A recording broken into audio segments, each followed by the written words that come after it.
The Fighter's Heart. Get that on Amazon. Go to jmohr.com. Click the Amazon link.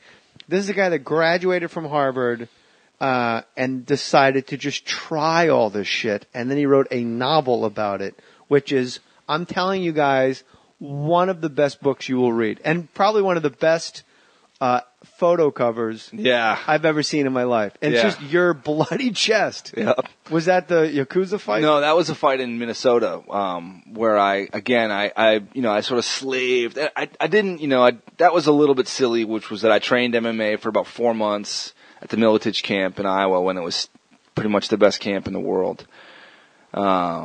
And, I just got the snot hammered out of me. I got my nose broken like 3 times. I was the guy, in the mess on the You floor. were, quote, an opponent? Yes, I was a body. I was not even an opponent. I mean, please, I'd love to be an opponent. I was a body. As former Ravens coach Brian Billick would say, you were a slapdick. Yes, I was a slapdick. But they were nice to me, and so I fought this guy, and that was where I sweated and made 185, and the guy fought at 205, and he was pretty decent, and he cut me all to pieces. And I'm also what's known in the parlance as a bleeder. I bleed during the national anthem. From Vision Quest, Shoot says to Matthew Modine, "You're a bleeder." I like bleeders. Oh yeah, it's white guys, man. I said it to a guy at a gym in Oakland. I was like, "What? Why do I bleed so much?" He's like, "You're a white guy." Yeah, you don't see a lot of black guys bleeding all over themselves. No, it is like the white guys are really bleeders. We are weird bleeders. Thin-skinned. You said that fighting isn't a solo. What was that we just said? It's not an individual sport. It's a team sport. But I want to say and put a pin in that because in your book you fight Muay Thai, you box, you fight Muay Thai, you wrestle, you mix martial art, and then you circle back up to Oakland with Andre Ward's camp and you box. And I think wrestling is an absolute individual sport. Mm. You do a really good. I mean, you could disagree. It's a free country. I don't agree with anything I say just because you're on the podcast. Tell me that's absolutely false. Well, no. Tell me your reasoning, please.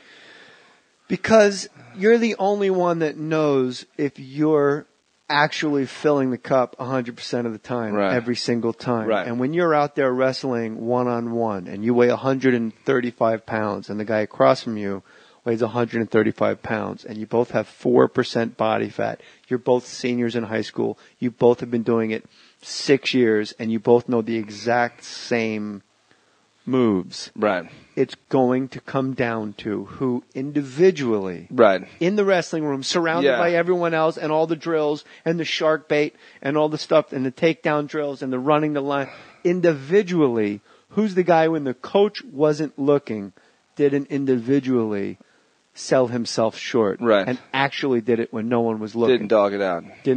Right. Because when you're doing push-ups and you're like, the coach is like, down. Yeah, and as soon as the coach turns his back, you just stay down. Yeah. You just keep yelling, man, 15, and then the coach turns around, you're like, 21, perfect push-up, 22. It's like, nice job, Sheridan. Yeah. Looking good. Like, thanks, I've been laying here a minute. I'm glad you were. I'm in a pool of my cold sweat, yeah. I think, so I did not wrestle, and I wish I had in high school and stuff. I never did. But I think I'll just give you my take. The thing about wrestling and why I would agree with you. I'm surprised you didn't wrestle because you write perfectly about wrestling. I should have. I wrestled in training for MMA, but I wrestled a tiny bit, but I didn't wrestle. It was Liebling-esque. Thank you. The way he writes about boxing, I thought the way you explained the muscle on muscle, the bone on bone. Well, that's what you wrote more about it in A Fighter's Mind when you were with Dan Gable. Well, that's what I mean. Wrestling and what little I've worked out, done some just pure wrestling workouts, and and stuff like that. But it is so much less about technique. So like what you're saying is, he knows the same moves, I know the same moves. We've been drilling the same drills. And it comes down to this grind and this. Who's going to burn lactic acid first? And this mental side of things. And who has practiced pushing past that more? And it's why wrestlers are so good at MMA, because they have this built-in, 15-year history of mental toughness training, which, guys might not get doing boxing. You might not get it in the same way. You can't take a round off in wrestling. You get penalized for stalling. Yeah. Well, there's nowhere to go. No one knows that more famously. You're touching the guy. I mean, you can't get away from this motherfucker. It's like he's on you. You're on him. You actually get, for the listener, I'm not telling you, you actually get penalized for stalling in wrestling. Unlike boxing where you can dance and stay away. And no one more famously than Dan Gable, who I believe lost the last match of his life on a stalling call. He vowed never to lose a match. I think his family member, someone in his family was murdered, Gable. Yeah, his sister. And he said, I'm never losing a match. And he blew through high school, never lost at Iowa, national champion. And I believe his senior year lost the national championship, and it was on like it was like a stalling call. Like, it could have gone either. Like, if the superstar gets the call, don't call Dan. Dan Gable's not a guy that stalls ever. He lost his last high school match. He went like 185-1 or something like that, 187-1. And to hear him tell, like, it is so fresh, dude. Like, it is like it happened last week. He's still pissed about it. You know what I mean? Like, he's not over it. And you're like, this guy won all those titles, and he won all those titles as a coach. Yeah, and he coached Iowa at all those titles. He won Olympic, never got a point scored on him, all that stuff. And that, like, he'll talk about it like it was about a week and a half, or maybe a month ago. He's like, here's what I should have done. Like, you know what I mean? It's like, it's still so fresh and so it digs, it's every day. I guess if you lose once, that shit would eat it. Yeah, that's how it goes. It's like finishing your career with 2,999 hits in baseball. You're like, fuck, somebody couldn't have lobbed me. The Sox could have just called me up and just, give me the old brother-in-law pitch. Yeah, somebody couldn't have just underhanded me. Oh yeah, that's something. Did you find wrestling training to be the hardest?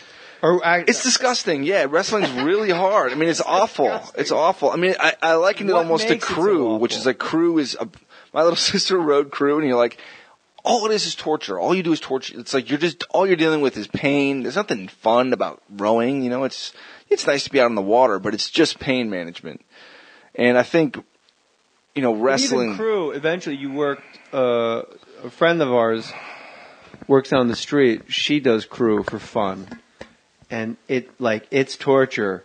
But eventually, there's that sublime knowledge that these group of people are working as one organism, and it's a very Buddhist approach. Oh, I'm sure there's a lot of meditation that people don't even know they're doing. I went to part of the book was I went to a temple and I did moving meditation, and I was blown away by that part. Well, you really realize, I think a lot of people in the gym are on the treadmill and they're meditating and they don't quite know it, and they're in that mindfulness place, or that's what's drawing them back, to those kind of workouts. So. Where was the temple when you were meditating? I was in Wat Tatong, which is northern Thailand. Again, a place that would take foreigners. Was there Farang, right? Farang. Oh, Farang. Oh, Farang. Farang. Oh, Farang. Yeah, I was there in the rainy season, which was great because there was no white guys there, and I was I had to wear the white of the acolyte or whatever, and honestly, people ask me what was the hardest part. Was it like Brazil or was it Muay Thai? That was actually probably the hardest part because it is so goddamn boring. I mean, to try and meditate for 10, 11 hours. I mean, good luck, dude. I mean, I did Take us through 10 the schedule, days or what something. Your schedule was at this place. Well, you'd wake up. And why? What made you go here? Where did you go? Where did you come from to wind up at this place now? I was in Thailand. I was back in Thailand. So I'd left. I'd done all this other stuff. I'd been in Brazil. Muay Thai fighting. You went to Brazil with Top Team? Yeah, I was with Brazilian Top jiu-jitsu. Team. And, of course, I got hurt there. A lot of the books about me getting hurt in various places because I'm not as durable as I'd like to be. But and then you say, hey, you know what? I should just go into the hills of Thailand and meditate? Well, Apidej. So Apidej was the hardest kicking guy in the history of Thai boxing. He was my trainer when I was in Thailand. He never met me. Wait, sorry. Yeah, so anyway. Hold on one sec. That's me throwing out that joke. No, keep it. We'll try it again. Apidej was very devout, and not many of the fighters were. So he would meditate, and they would kind of make fun of him. He's very devout. Buddhist, okay. Yeah. But you're like, hey, that guy was the hardest kicking guy in the history of Thailand, and no one's ever kicked as hard, and his son couldn't kick as hard. So why would you guys make fun of anything he does? You know what I mean? He went like 306. You know what I mean? Like. So even in Thailand, even if you're a Buddhist, people are still assholes. Yeah. Like Affirmative. You don't have to be on Twitter here. It's an to affirmative. have people saying snarky bullshit about your greatness. Putting frogs in his stuff while he's meditating and stuff. But Nice. yeah, that's cool. This guy has fucking one singular thought, and he's popped the bubble. He's now free and clear of this realm. And then when he comes back, And there's you a goddamn gotta frog do in his that. flip-flop. You gotta do that. You got You're him. that guy. You got him. He just fucking brushed shoulders with God. Yeah, exactly. We don't know what it is. I mean, he's a really special guy, but, you know, in terms of athlete, and you know, he was running and stuff at 65, and people will say, oh, Muay Thai fighters, they can't run after 20 because their legs are, you know, it's not true.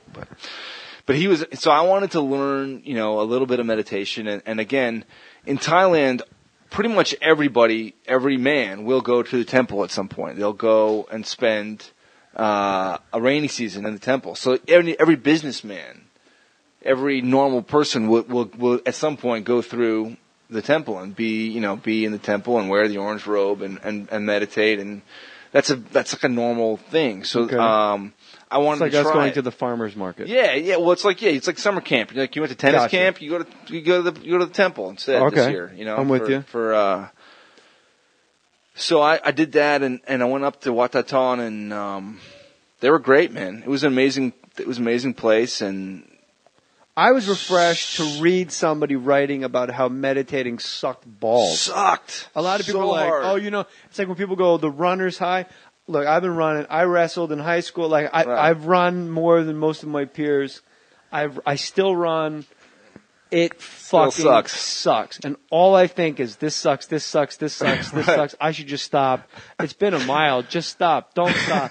Oh, I like this song. You know what? Fuck it. Yeah. I like this song. Well, that's your little runner's Paparazzi high was coming on. photographing me right now. Well, and then I think about you and your book, and I go, you know, the Thais, you can't ever give anything away in your face. Yeah. So if there was paparazzi taking a picture of you, like if I was actually like more famous and they gave a shit, like, do I want my face to be one of complete pain and Yeah, like the grimacing? 'Cause grimace. I have bunions and I have a plantar wart and I'm miserable and I'm watching the junior lifeguards swim out to the buoys and back, and when they get out of the water, they're running because it's funny. Right. And I'm like 'Cause they're running kids, yeah. 3 miles on sand going, Yeah. with my torn up torture face, and I think of you and the ties in your book, so I'm super conscious of having just like, everything's cool.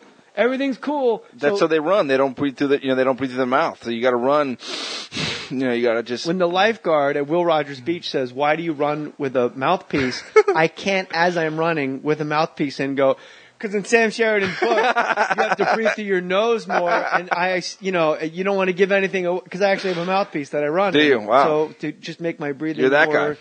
disciplined. Right. I'm not that guy. I want to be. I guess I am that guy. No, you're. I tweeted a I'd photo say after a that run, and they're like, running without a shirt, JJ, don't be that guy. I'm like, it's fucking awesome. No, you can run without a asshole. shirt. You can What run am I without a supposed shirt. to run? I'm Yeah. on a tan. Come on. You can run Why without did a my shirt. voice get so high? So you were the first person ever that I read that said meditation sucks a bag of dicks. It's so hard because you're alone with your thoughts. You're being mindful, so you're in the exact moment. That's the whole point. Which And- in itself, to interrupt, is to be in the moment is impossible.